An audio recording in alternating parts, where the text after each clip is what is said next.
So I'm Betty Keller from Vermont. I'm very happy to be introducing Brianna Mahnke from the Indiana University School of Medicine. She completed the summer internship with Northern New England PNHP summer internship. Ken Dalkart is here also from New Hampshire watching today. And very excited to have Brianna presenting the talk that she gave to the internship at the end of the program. Thank you. Okay, I'm going to share my screen real quick and then get started. While she's sharing that, I'll just share, I forgot to mention that she's one of the co-presidents of her SNaHP chapter. SNaHP is the Students for a National Health Program at her medical college. Yes, awesome. Okay, can everybody hear me? We're good? Yeah. Okay, so just kind of a little preface. This talk was from the internship, but it is kind of geared towards people in my age range. A lot of peers I'd had asking me different questions about how our health insurance system works, and like they maybe support Medicare for all or single payer, but don't really know how to talk about it or what exactly that entails, especially if, like me, they're under 26 and on their parents' health insurance. So you don't necessarily have a reason to know all the intricacies of that. So yeah, this is just going to kind of go through those. So just kind of to start, assuming you have a health plan, there's a lot of terms that you've probably heard, but maybe don't know exactly what they mean. So, premiums are just a monthly payment that is made by you every month, regardless of whether or not you use any health services. And these are all super variable depending on your plan. Deductibles are the amount you pay before your insurance takes over. So say your deductible is $2,000, then that year, it's annual. If you, get strep throat and have to go to your doctor, and then you break your leg, and, each of those costs, whatever, a few $100s, until it costs $2,000, you're going to have to pay all of that. Your insurance isn't going to help you.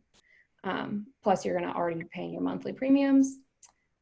Copays are then after you've reached that deductible. So say you've spent $2,000, maybe you had a surgery or something expensive, you're going to have to pay a portion of all the services you get after that. So if you have to go to another doctor's visit, you're still, depending on your plan, going to maybe have to pay, if you had maybe, I don't know, an $80 visit, you're going to have to pay $10 or something. It just depends on your plan. And then most people in the United States get insurance through their employer, and these employers often have deals with the companies, so their plans might be a little bit cheaper than otherwise. But employers really like to give that because health insurance benefits are not considered taxable income. So your company saves a lot of money if they give you health insurance instead of just like paying you more money. But some of the issues with this are that insurance will only cover certain procedures and medications, usually what's deemed medically necessary. So certain things that are considered cosmetic won't be covered, or just kind of depending on the rationale.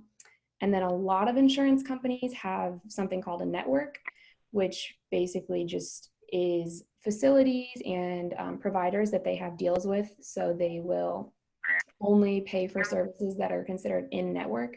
So only if you go to the right hospital or the right doctor.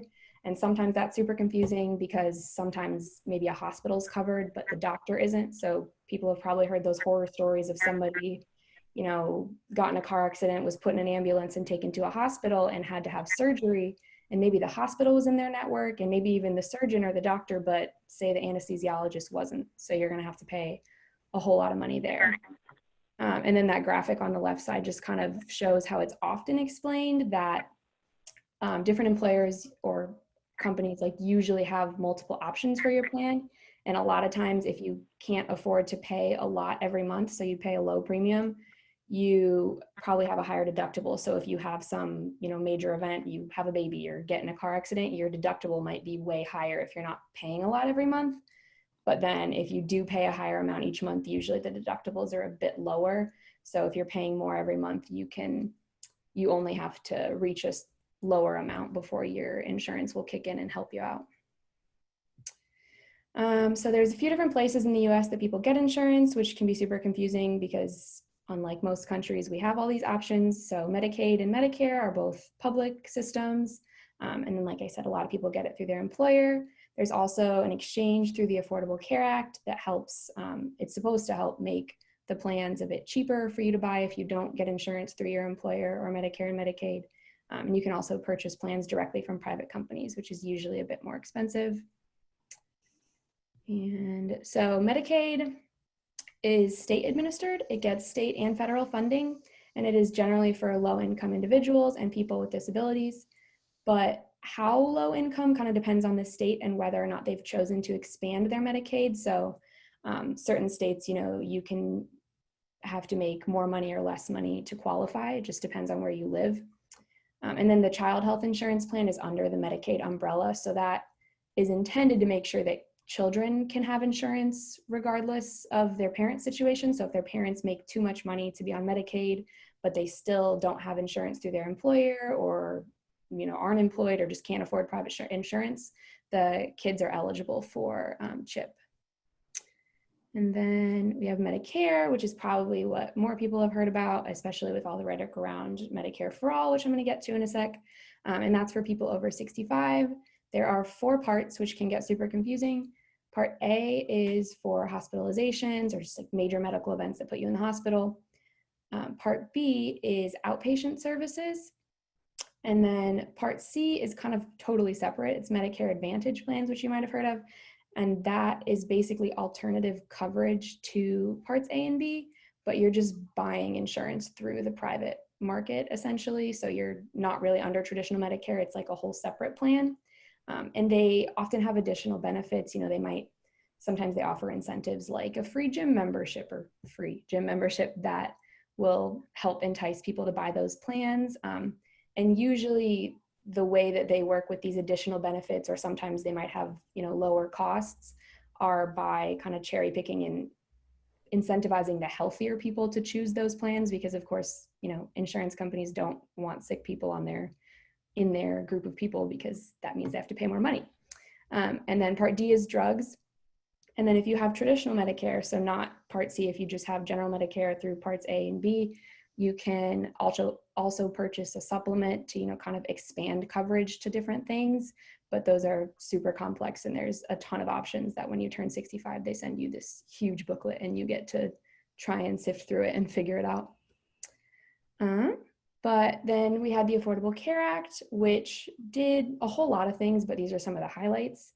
It gave the option for states to expand Medicaid, which kind of allowed people that made, you know, more money than some other states to still be eligible for it if they, you know, weren't technically poor enough to qualify before, but they still don't make enough money to get insurance somewhere else.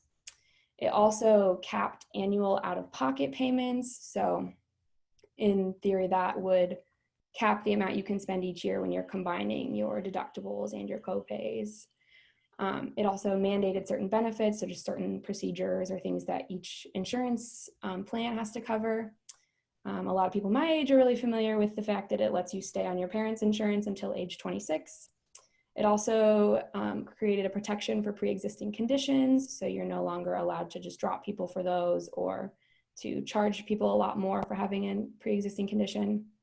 It also expanded some community health centers, and this is all funded through some kind of complicated tax changes. And then there's some subsidies, which is supposed to make purchasing private insurance a bit cheaper for people.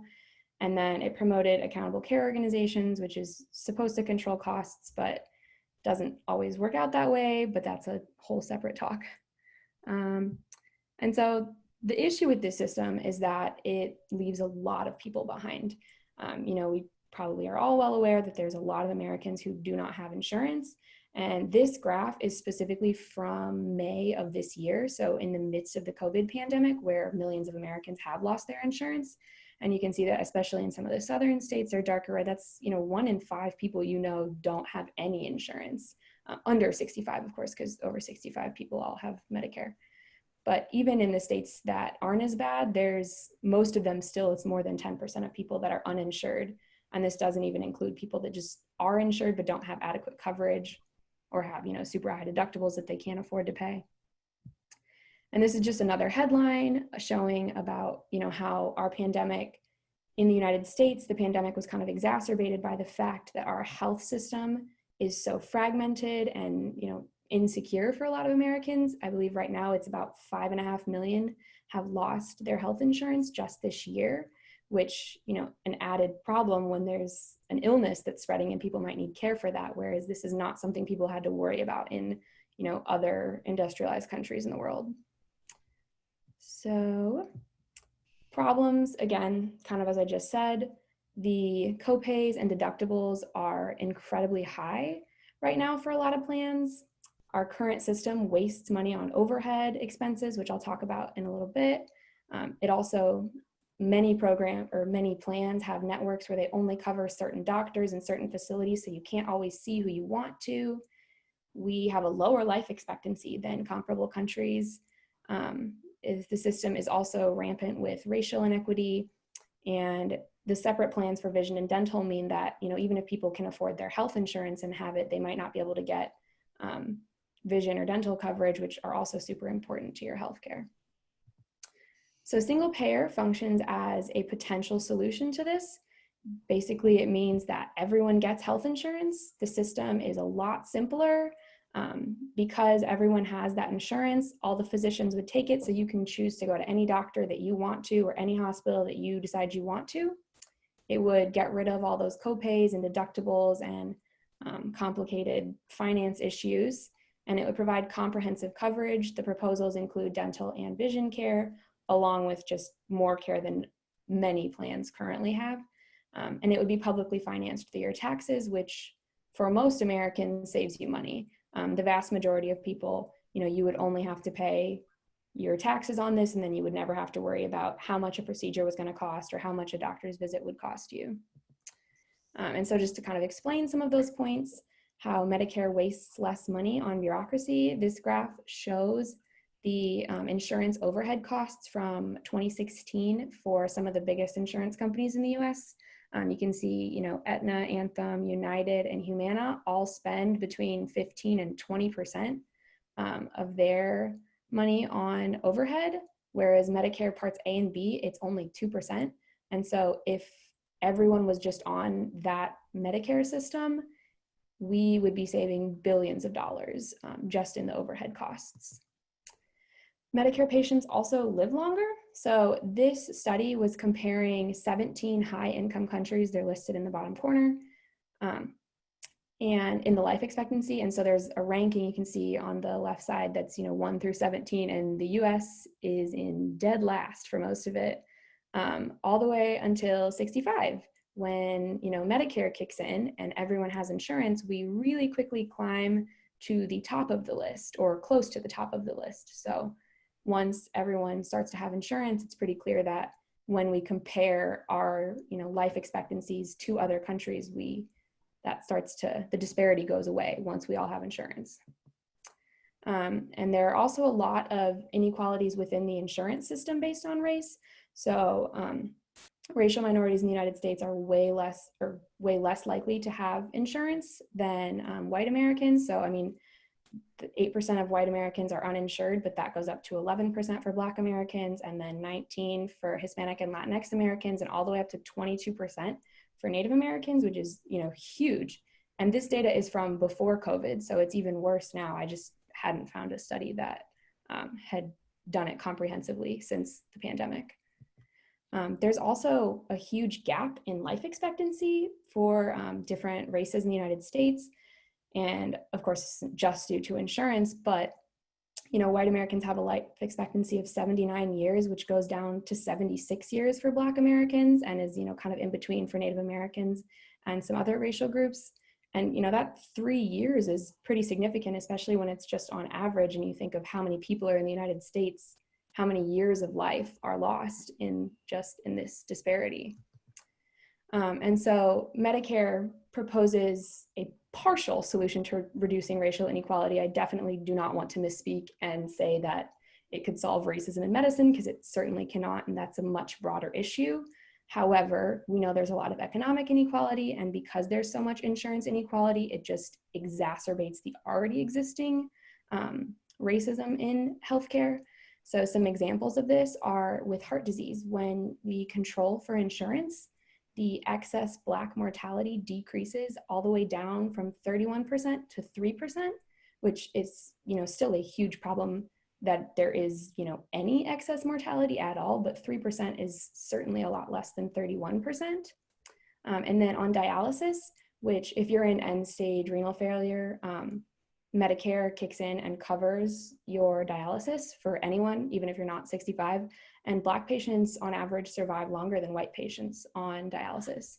Same with the VA system, which, so any of our veterans, are in that system. There isn't so much of a disparity in who gets insurance because they're all covered. And Black patients on average live longer than white patients and are also less likely to get coronary heart disease. And then again, over age 65, wait, I think my Wi-Fi went out or my computer screen. We can still hear you. Oh, well, that's weird. My computer turned black, but I think I know what's on the rest of the slide. That's super weird. It's kind of freaking out. But yeah, I mean, over age 65, the Medicare, the racial inequality in life expectancy quickly matches. Did that just move slides? Not yet. Okay, my computer is fully black and I don't know what it's doing. Oh boy.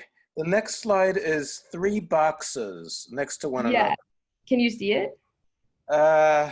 It's kind of like in the side. Yeah, no, my computer fully is not working. Isn't that interesting? Huh. That's super weird. The screen is just black, but it still has the light on. Obviously the camera's still on. We could hear you and see you. Yeah, I just can't move the slides because I don't have access to it. Wow. So I can tell you what's on I can't read the little print in the blue bar, but I can tell you what's in the white boxes and then you can tell me. I know what's on the slides. I can talk about them. You just won't be able to see them. Okay. Because there's only 2 more. Sorry, this is super weird. But yeah, so the next slide is basically just a summary. In essence, Medicare for All wastes less of your money on, overhead and bureaucracy. There is also a potential for us to live longer, as proven by how our lifespan increases, or life expectancy increases in rank when we all have insurance. And then it also reduces, but certainly does not eliminate, racial inequity in our system. And then the last slide, which is definitely too small to read, I'm sure, just kind of talks about current action. So it talks about the Healthcare Guarantee Act, which is I think what they're talking about in the other breakout room right now. And that is a bill right now that's proposed in the House, which essentially would allow anyone who doesn't have insurance, whether they lost it for COVID or just didn't have it before, it would allow their care to be billed to Medicare. So if they had to go, to the hospital or the doctor, they wouldn't be enrolled in Medicare, but the bill would be sent to Medicare until there is a vaccine for COVID. So it's supposed to kind of incentivize people to still get the care that they need. And then there's also currently a bill in the House and in the Senate for Medicare for All. They don't have enough support to pass at the moment, but the Senate bill, I think, has 14 co-sponsors, which is a whole lot more than Bernie Sanders standing by himself for a lot of years, not too long ago. And the House bill has 117 co-sponsors, which is a huge percentage. So it's definitely gaining support. And then, ways that I know there's other med students on this call can get involved are there is, this One Pair States, which is what's organizing this call right now, but also Physicians for a National Health Program. And then the student organization, which is under PNHP, is Students for National Health Program. And I am one of the co-presidents at IUSM for that. So any of the first years on this call, we will definitely be sending out info for our call out soon because we do a lot of work with advocacy and pushing for the Medicare for All stuff. So yeah. Terrific. Thank you so much, Brianna. I don't know how to stop screen sharing because I literally cannot click any buttons. It's super weird. So I don't know if the host is gonna have to kick my screen off. You displayed real equipoise and managing to finish your slides without being able to see them. That's beautifully done. Great job. Wow. We know you are already. Brianna, there's a real difference because I've seen this twice. you presented this at the end of the internship, and this is actually fully fleshed out, and it's accurate, it's very coherent, and this is a winner talk. I love the slide on life expectancy after attaining Medicare age. Right. It is really a dramatic slide. It's terrific. So, very good. Ken, I'd actually like to check in with you on something that I didn't notice earlier, but Medicaid is for low-income people, and Medicare is for people over 65. Medicare also covers people with disability. Does Yes. Medicaid cover them for disability before they get approved by a doctor that is supposed to be a permanent disability? So Medicare, so if you are eligible for long-term Social Security insurance, SSI, which you have to go through quite a process, then you will typically often be eligible. Not always, depends on the situation. And I don't know all the intricacies, but you're often eligible for Medicare. For instance, if you have schizophrenia, there's a classic example where you'll be typically, in the state of Massachusetts anyhow, and New Hampshire, you'll be eligible for Medicare.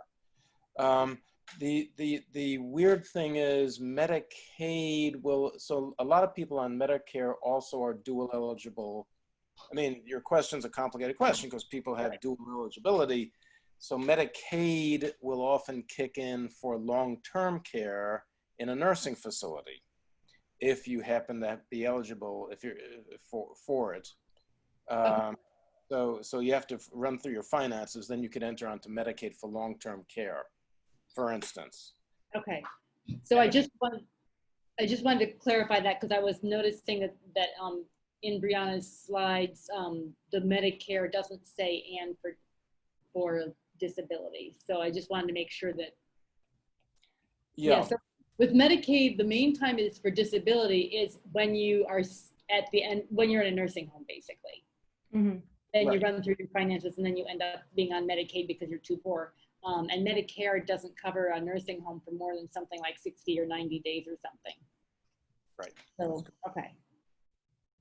But you sometimes have young people with, maybe multiple sclerosis is another kind of a chronic condition. You may have somebody who's under 65 who ends up getting eligible for Medicare. Right, that does happen, right? And dialysis certainly is the most frequent. Right. But no, that was nicely done. That was great. Have you given this to other students yet? No, I mean, I think I told it to one person because they were asking me a lot of info, and I was like, I mean, I have a presentation on this, so we can go through slides quick if you want, but yeah, I haven't like properly given it other than at the internship, which was, right after I had made it. If your computer just died, Betty has your slides. Yeah, I mean, they should be saved. I just, it's super weird. My screen is literally like black right now. I can't click on anything. I can't exit anything. So I'm just going to try to restart it in a second, but it'll obviously kick me off the call and stuff. So I want to wait till we're done. I'm going to have I actually don't have the slides, I don't think, right? You didn't send those to me yet, did you? I don't think so, but they should be backed up on my iCloud. They shouldn't be lost or anything. If you can send them to me, that would be good. I don't know if Mike would be able to just record the visual and match it up later with your audio or something. I'm not sure if you can put that together. Yeah, or at least throw the last two slides in somewhere. Right, yeah. I'm going to have to say goodnight. This was worth seeing the second presentation. It was great. It's great. So have fun. Good luck. Your class is starting.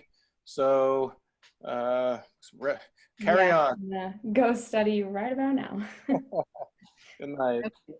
Night. Yeah. Night. Thank you. So let me figure out here. I need to exit my full screen. So it's actually 9 o'clock now. Uh-huh. So thank you so much for your presentation, and there's plenty of time for questions if some of you folks had some questions about some of the details on single payer. Did any of you have any questions? If you think of any, most of them are IU students, so you can talk to me later also.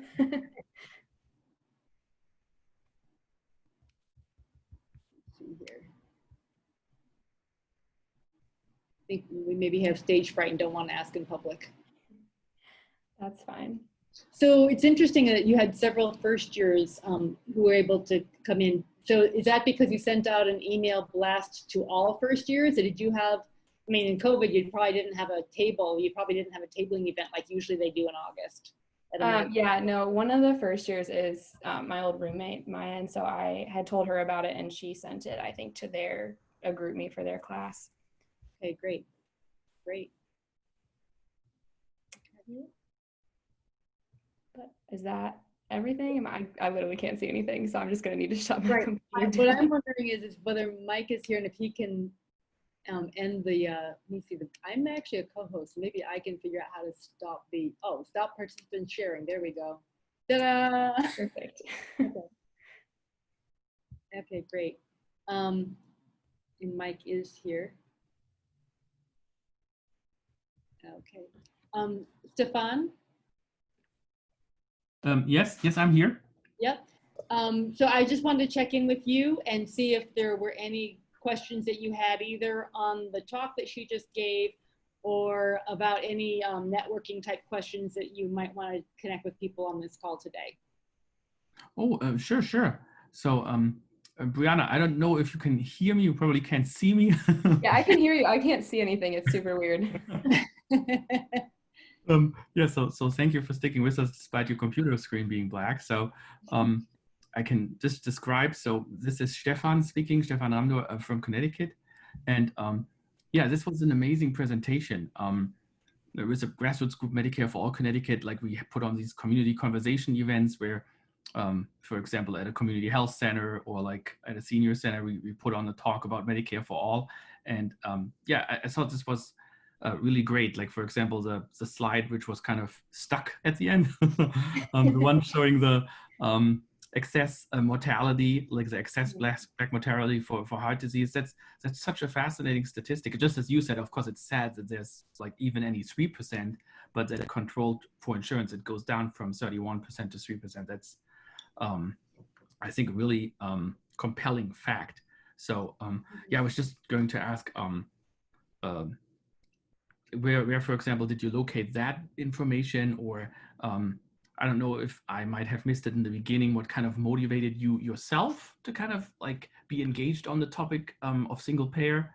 Like what brought you to it? It's not like people are born and like, no, oh, like I'm for single payer. So at some point of time, something happens and people get interested in the topic. And yeah, finally, like with me, for example, here being located in Connecticut, I was curious, do you have any connections to other students nationwide, or are you kind of like pretty much with other students in Indiana? That's where you're active. Yeah, well, so I guess your first question, the data, it's from a study. I think somebody had showed it to me. It's on the bottom of the slide, which if I can share my slides with Betty or somebody, they can. Okay, so we can look at those. All the studies should be on them, I believe. But and then how I got involved? Well, I mean, I joined SNaHP. I'm a second year this year. I joined SNaHP last year, and I wasn't really involved in specific advocacy for single payer before that, but I supported it before that just because I had seen, so many people that didn't have access to healthcare. And growing up, I mean, I was very lucky that I had good health insurance, and so did my parents. And so I didn't really realize how much of an issue it was until I kind of got to college and started to, go outside of my bubble of where I grew up and learn more about how the world works. And then I guess I did my undergrad degrees in Spanish and international studies. And so I studied abroad twice, but the first time I was in Santiago, Chile, and I did kind of a health studies program. And I learned in one of the classes, it was a seminar on their healthcare system. And then I, kind of realized like, hey, I don't know all that much about my own healthcare system. Maybe I should learn about it or at least know the basics. And that's kind of when I started to realize how great the inequalities were. And then throughout the last years of my undergrad, I volunteered in a free clinic, which is now a FQHC, but at the time it had not been acquired yet. And so I worked just kind of at the front desk and also as an interpreter.